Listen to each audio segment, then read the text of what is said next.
This video is brought to you by Benchwarmer Brew. A quarterback making his first start in the NFL represents an incredible journey. So many things have to go right for him just to be put in the position to lead his team out of the tunnel. For some, this arduous trek is just the beginning.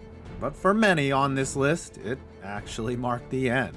Let's learn the stories of the NFL quarterbacks since the year 2000 who only got one taste of the apple. Weird NFL QBs with only one career start is coming up right after this. Still active. We will start this list with the QBs whose careers are not over yet and actually might have a chance of getting another start. Some, though, doubtful. Ian Book, Saints, 2021. Coming out of Notre Dame, Ian Book was already a long shot to make an NFL roster. Drafted in the 4th round by the Saints, 133rd overall, he did have decent college numbers but was not touted as an NFL-level starter. However, in late 2021, when both Taysom Hill and backup Trevor Siemian were put on the reserve COVID list, Ian Book suddenly found himself making a regular season start against the Miami Dolphins. Book would not have even been on the roster had original starter Jameis Winston not gotten hurt. Ian threw the book at the Finns and they read it pretty easily, only going 12 for 20 with 2 picks, losing the game 20-3.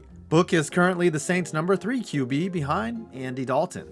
Kendall Hinton, Broncos 2020. COVID-19 caused a lot of roster shuffles, however none will be more bizarre and as unlikely as Kendall Hinton, a practice squad wide receiver starting an actual NFL game as a freaking QB in 2020. After all 4 Denver quarterbacks were ruled out of a Week 12 game because Drew Lock forgot to put on his mask, the Broncos were forced to sign Hinton, a wide receiver who hadn't played QB since high school, off the practice squad and put him in as a starter. Literally nobody else could play QB as it was too late to sign anyone off the street and clear protocol. Hinton actually threw 9 passes, completed 1, threw 2 picks, and asked what the fuck he was doing 98 times. There is a pretty happy ending though. Hinton played 16 games last year as a receiver and caught a TD.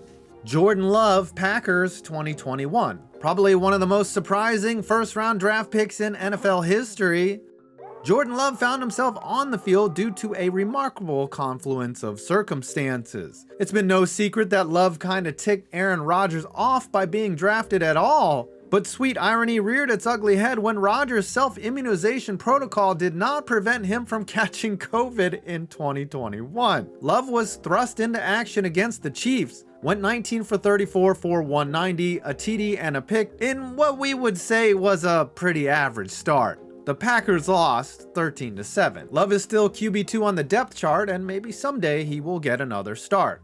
With the Packers, questionable. Cooper Rush, Cowboys 2021. This one is actually a great story, even though it does involve the Dallas Cowboys. But thankfully, not COVID. Cooper Rush was originally signed as an undrafted free agent out of Central Michigan by the Cowboys in 2017, where he made the roster behind current Cowboys OC Kellen Moore. It looked like his career was over in 2020 when the Cowboys waived him, and he was picked up by the Giants and did not get into an NFL game the whole year. However, in 2021, his 5th season, he won the backup job, and in Week 8, after a Dak Prescott injury, Rush took the field as a starter against the Minnesota Vikings. Rush passed for 325 yards, 2 TDs, and led a comeback drive for a TD to give Dallas the win. As you will see on this list, one-start NFL QBs rarely win their debuts, or even look good at all. Rush is currently on the Cowboys roster firmly as their number 2 QB. One career start, career over. Now we will get to the guys whose careers ended with only one NFL start since 2000. Get ready for some wild names on this list. Matt Lytle, Carolina 2001. Former Pitt QB Matt Lytle found himself starting for the Panthers in 2001 after Chris Wenke and Damian, man, you can't be spelling the name like that and expect me to just read it normally. And Damian Craig went down and got to start against the greatest show on turf, the juggernaut St. Louis Rams. He went 15 for 25 and got picked off once as they lost 48-14. Lytle would only play in one more NFL game before moving on to the CFL and Arena League.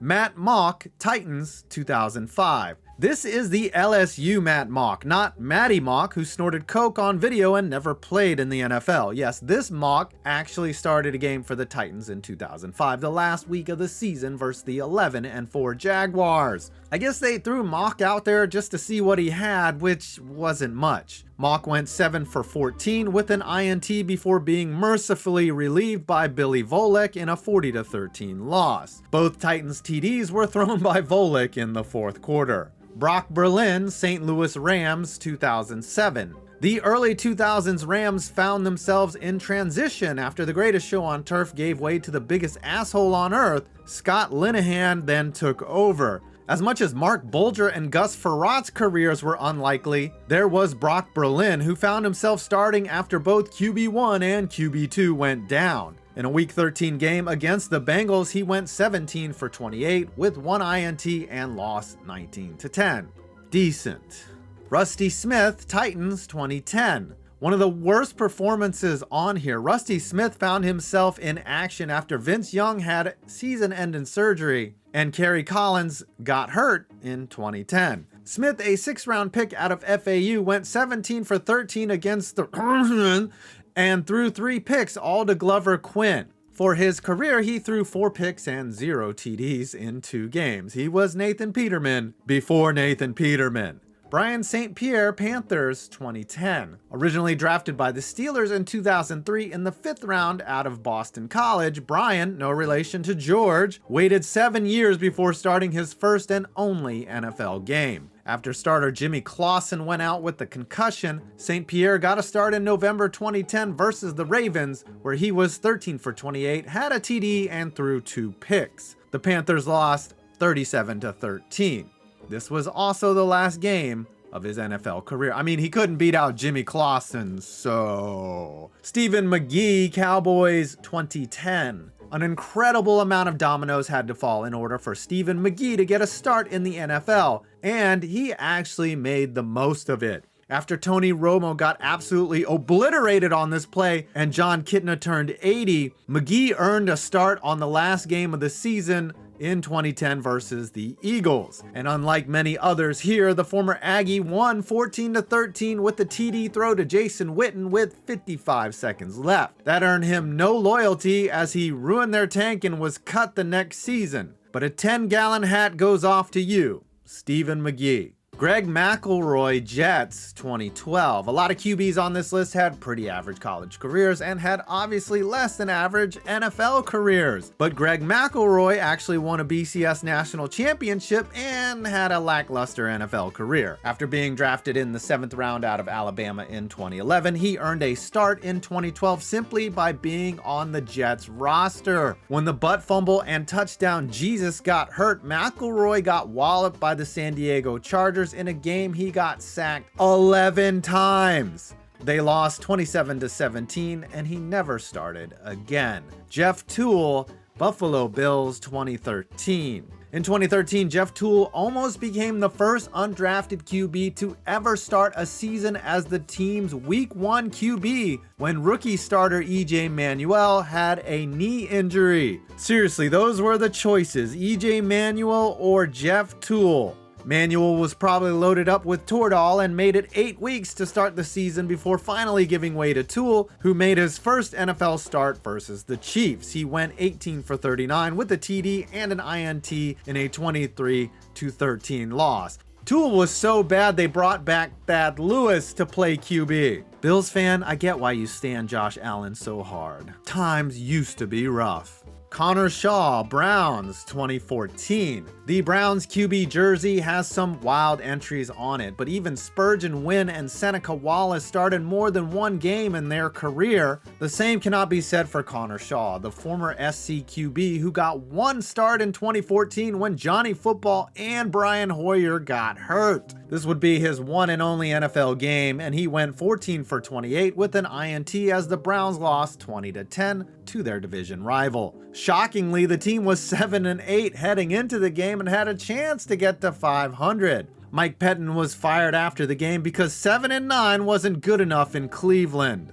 And finally, our last obscure one-start QB, which also came from the Browns. Kevin Hogan, Browns, 2017. If you are a super football nerd, you already know Kevin Hogan lost his one and only NFL start. That's because the 2017 Browns lost every fucking game they played to on their way to a magical perfect season. After starter DeShone Kizer was having a terrible year and Hogan actually played well in spot duty, he was named the Week 6 starter, usurping Kizer. At this point, I don't think it mattered. In his start against the Texans, the former Stanford QB went 20 of 37 for 140 yards, 1 TD, and 3 picks. He also got injured and gave his job right back to Kizer and never played in another NFL game, despite being a practice squad player on many other teams. So when you look back at the Cleveland jersey of death, just remember all the fallen warriors who gave it their best and also didn't have any allegations against them. Because throwing a football accurately is what matters most to people.